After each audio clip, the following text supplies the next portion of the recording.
Antoine Costel, membro da Sociedade Espírita de Paris, sepultado em 12 de setembro de 1863, no cemitério de Montmartre, em Vala Comum. Era um homem de coração que o Espiritismo reconduziu a Deus. Completa, sincera e profunda era a sua fé em Deus.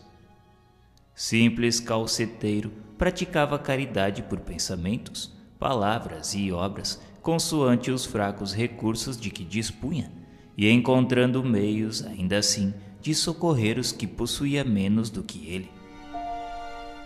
Se a sociedade não lhe adquiriu uma sepultura particular, foi porque lhe pareceu dever antes empregar mais utilmente o dinheiro em benefício dos vivos do que em vãs satisfações de amor próprio, além de que nós, os espíritas, sabemos melhor que ninguém que a vala comum é, tanto quanto os mais suntuosos mausoléus, uma porta aberta para o céu. O Sr. Canu, secretário da sociedade e profundo materialista de outros tempos, pronunciou sobre a campa a seguinte alocução: Caro irmão Costel, faz alguns anos, muito dentre nós, e eu, em primeiro lugar, não viríamos ante este túmulo aberto, que representaria apenas o fim das misérias humanas, e depois o nada, o pavoroso nada, isto é, onde não existia nem alma para merecer ou expiar, e, consequentemente, nem Deus para recompensar, castigar ou perdoar. Hoje, graças à nossa santa doutrina, divisamos aqui o termo das provações, e para vós, querido irmão, cujos despojos baixam à terra, o triunfo dos labores e o início das recompensas a que fizeram jus a vossa coragem, resignação, caridade, as vossas virtudes e, acima de tudo isso, a glorificação de um Deus sábio, onipotente, justo e bom. Sede, pois, caro irmão, o portador das graças que rendemos ao Eterno por ter permitido dissiparem-se as trevas do erro e da incredulidade que nos assoberbavam. Não há muito tempo, e nestas mesmas circunstâncias, com a fronte abatida e o coração lacerado em desânimo, nós vos diríamos: amigo, adeus para sempre. Mas hoje vos dizemos de fronte erguida, adiante de esperanças e com o coração repleto de amor e coragem: caro irmão, até breve e orai por nós. Nota: para maiores informações e detalhes e outras alocuções, indicamos ler a Revista Espírita de outubro de 1863, na página 297.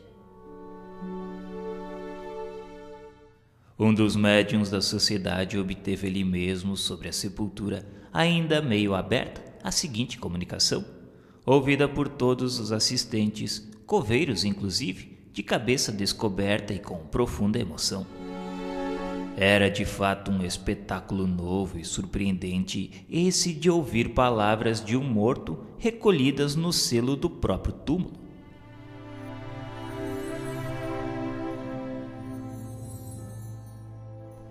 Obrigado, amigos, muito obrigado. O meu túmulo ainda nem mesmo de todo é fechado, mas passando um segundo a terra cobrirá os meus despojos. Vós sabeis, no entanto, que minha alma não será sepultada nesse pó, antes pairará no espaço a fim de subir até Deus. E como consola poder-se dizer a respeito da dissolução do invólucro: oh, eu não morri, eu vivo a verdadeira vida, a vida eterna.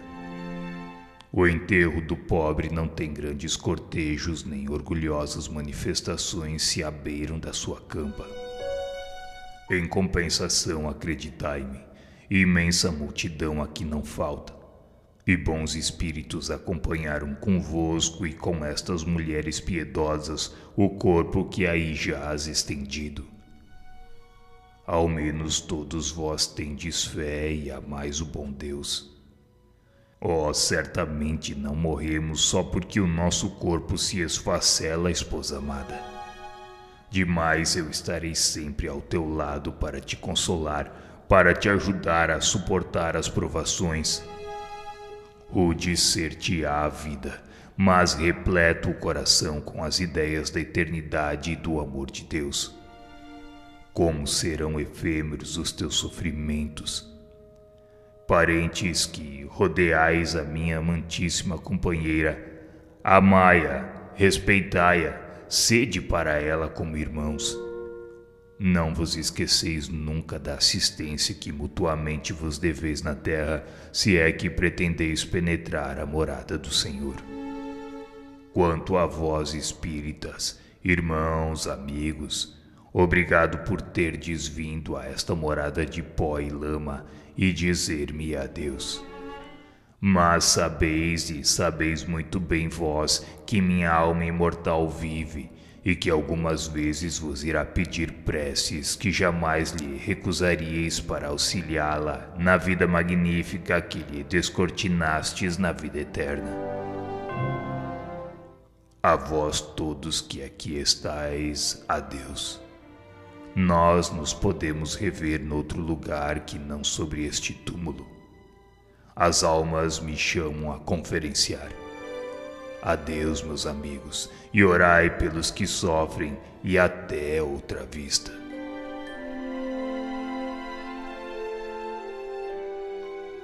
Três dias depois, evocado num grupo particular, o espírito de Costel assim se exprimiu por intermédio do outro médium. A morte é a vida, meus irmãos. Não faço mais que repetir o que já disseram, mas para vós não há outra expressão senão esta, a despeito do que afirmam os materialistas, os que preferem ficar cegos. Oh, meus amigos, que belo espetáculo sobre a terra o de ver tremular os estandartes do espiritismo. Ciência profunda, imensa, da qual apenas soletrais as primeiras palavras, e que de luzes leva aos homens de boa vontade, aos que, libertando-se das terríveis cadeias do orgulho, altamente proclamam a sua crença em Deus. Homens, orai, rendei graças por tantos benefícios. Pobre humanidade, se te fora dado compreender. Mas não que o tempo não é chegado ainda, no qual a misericórdia do Senhor deve estender-se por sobre todos os homens, a fim de lhe reconhecerem as vontades e a elas se submeterem. Por teus raios luminosos, ciência bendita, é que eles lá chegarão e compreenderão. Ao teu calor benéfico aquecerão os corações, tonificando-os no fogo divino, portador de consolações como de fé. Aos teus raios vivificantes o mestre e o operário virão a confundir-se e identificar-se, compenetrados dessa caridade fraterna preconizada pelo divino Messias. Ó, meus irmãos, pensai na felicidade imensa que possuís como primeiros iniciados na obra da regeneração.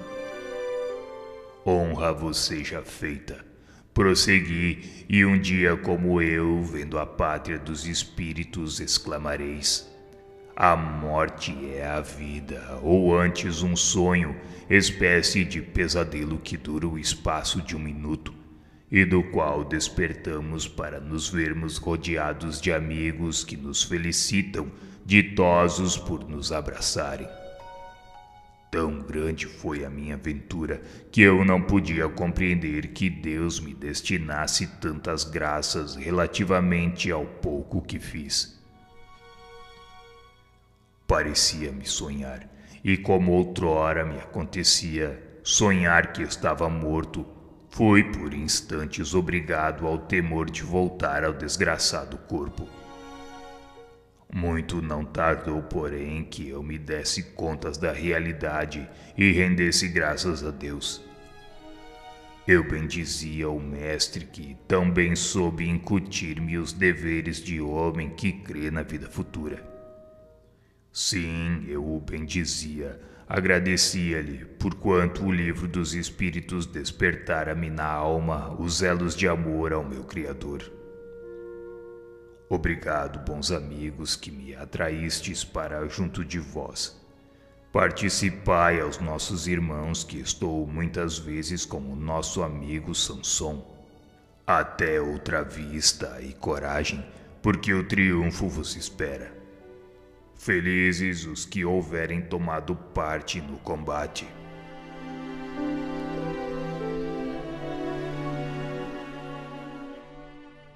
Daí por diante, o Sr. Costel manifestou-se constantemente na sociedade e em outras reuniões, dando sempre provas dessa elevação de pensamentos que caracteriza os espíritos adiantados.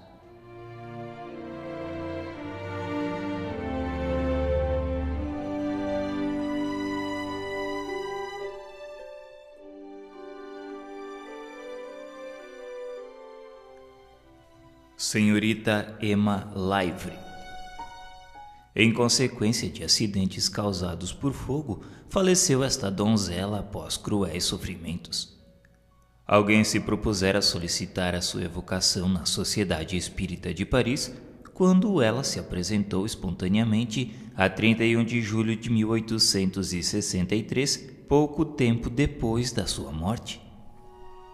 Diz ela: eis-me aqui ainda no cenário do mundo, eu que me julgava sepultada para sempre no meu véu de inocência e juventude.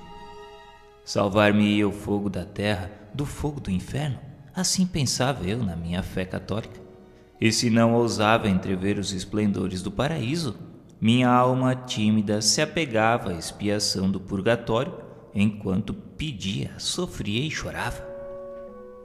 Mas quem dava ao ânimo abatido a força de suportar as angústias? Quem, nas longas noites de insônia e febre dolorosa, se inclinava sobre o leito de martírios? Quem me refrescava os lábios sedentos e escaldantes? Éreis vós, meu guia, cuja auréola branca me cercava, e éreis vós outros, espíritos caros e amigos, que vinheis murmurar-me ao ouvido palavras de esperança e de amor. A chama que me consumia o corpo débil também me despojou das suas cadeias, e assim morri, vivendo já a verdadeira vida. Não experimentei a perturbação. Entrei serena e recolhida no dia radiante que envolve aqueles que, depois de muito terem sofrido, souberam esperar um pouco. Minha querida mãe foi a última vibração terrestre que me repercutiu na alma. Como eu desejo que ela se torne espírita. Desprendi-me da terra qual fruto maduro que se destacasse da árvore antes do tempo. Eu não tinha sido tocada pelo demônio do orgulho que estimula as almas desditosas arrastadas pelos sucessos embriagadores e brilhantes da juventude. Bendigo, pois, o fogo, o sofrimento, a prova que não passavam de expiação. Semelhante a esses brancos e leves fios do outono, flutuo na torrente luminosa. E não são mais as estrelas de diamante que me rebrilham na fronte, mas as áureas estrelas do bom Deus.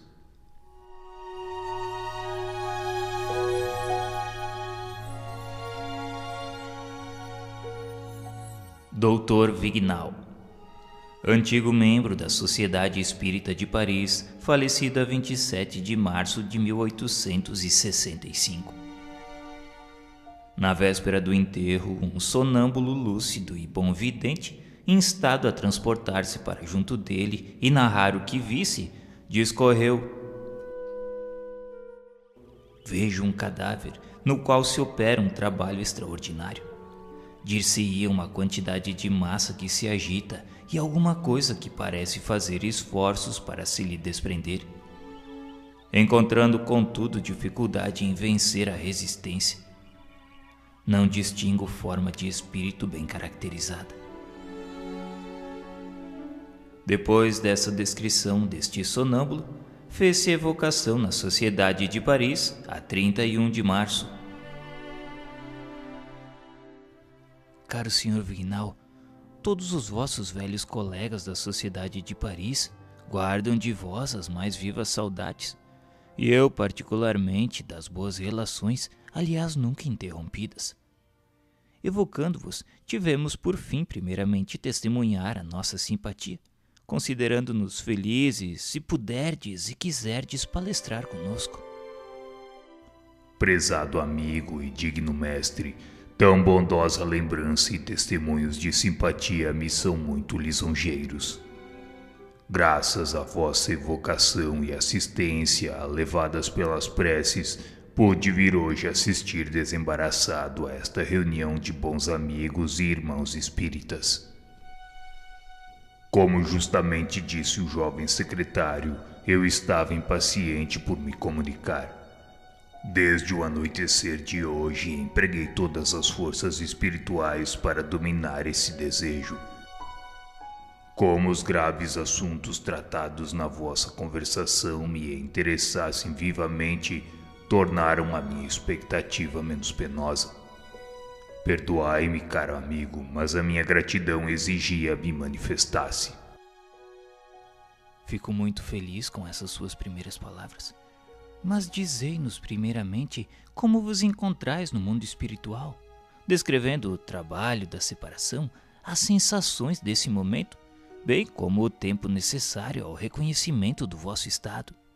Sou tão feliz quanto possível, vendo plenamente confirmados os secretos pensamentos concebíveis em relação a uma doutrina confortante e consoladora.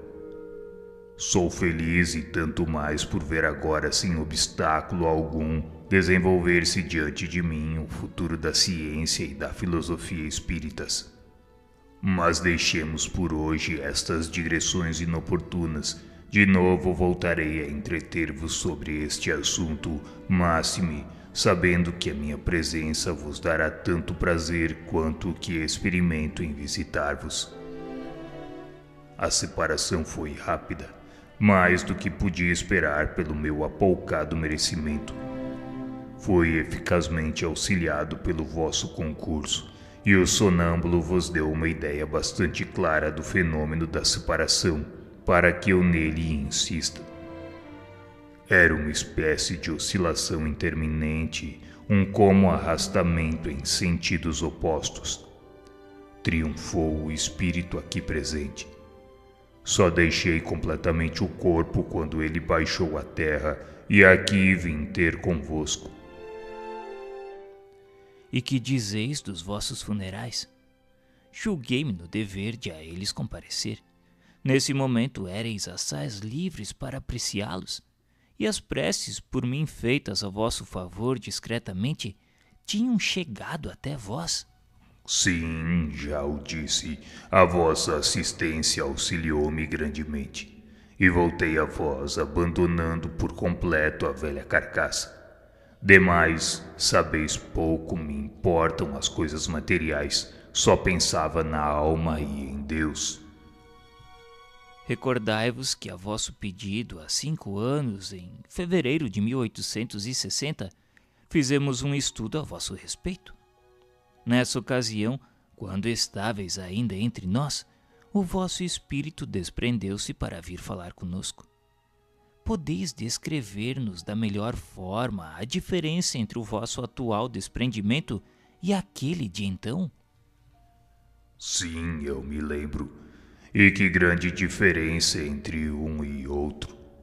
Naquele estado, a matéria me oprimia ainda na sua trama inflexível. Isto é, queria, mas não podia desembaraçar-me radicalmente. Hoje sou livre.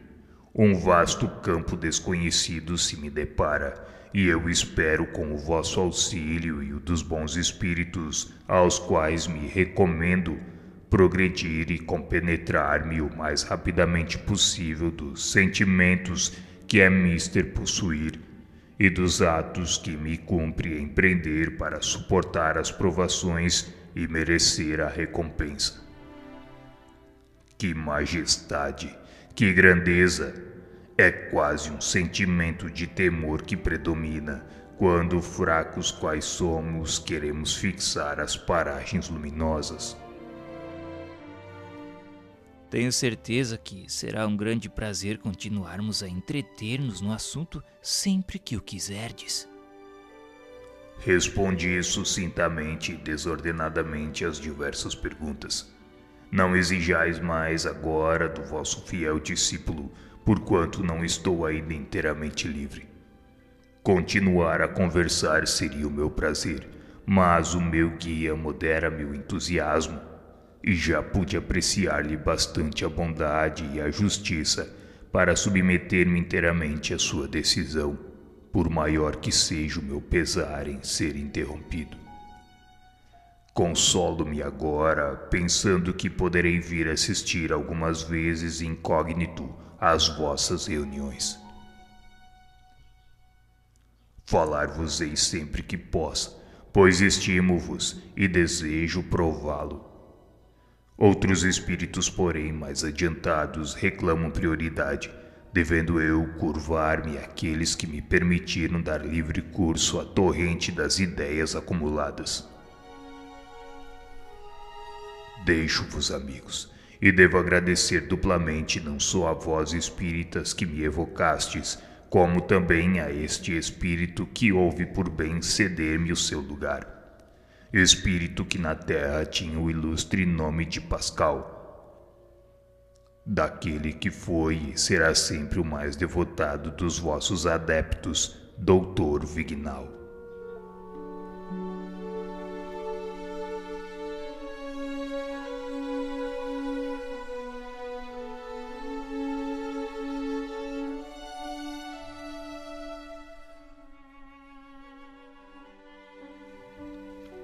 Victor Le Bouffly, moço prático do Porto de Havre, falecido aos 20 anos de idade.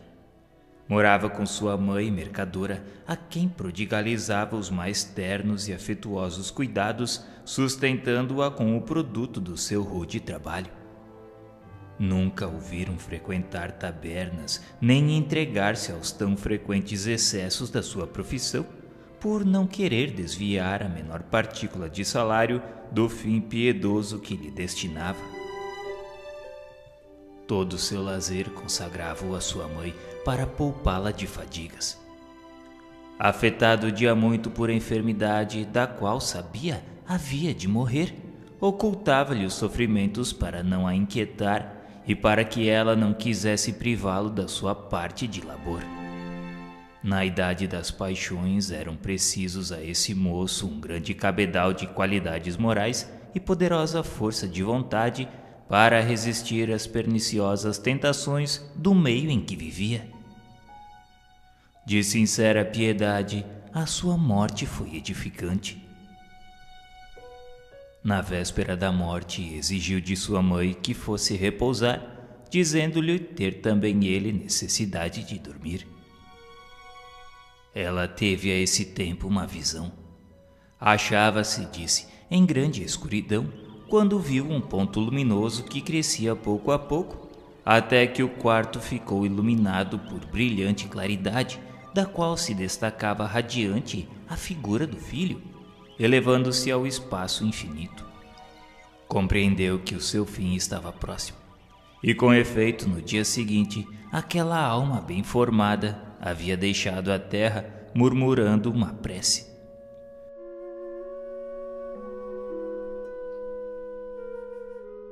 Uma família espírita conhecedora da sua bela conduta, interessando-se por sua mãe, que ficara sozinha, teve a ideia de o evocar pouco tempo depois, após a morte, e ele se manifestou espontaneamente, dando a seguinte comunicação: Desejais saber como estou agora?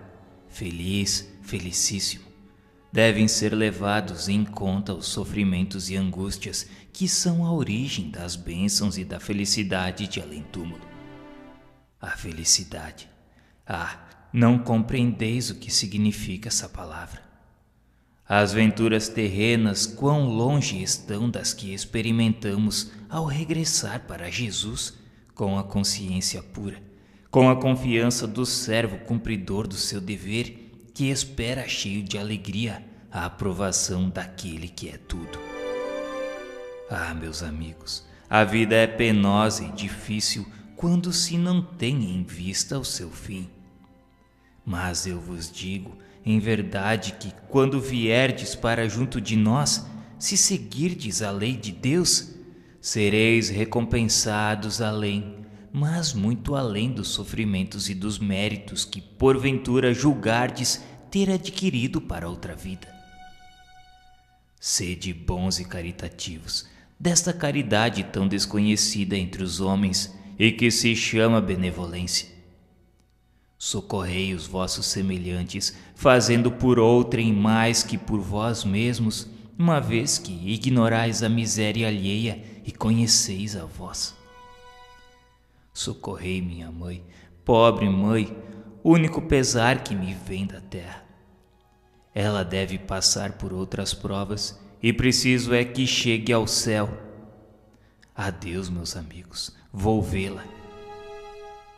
Meu nome foi Vitor. A seguir, o guia do médium deu a seguinte comunicação: nem sempre os sofrimentos amargos na terra constituem uma expiação. Os espíritos que, cumprindo a vontade do Senhor, baixam a terra com este, são felizes em provar males que para outros seriam uma expiação.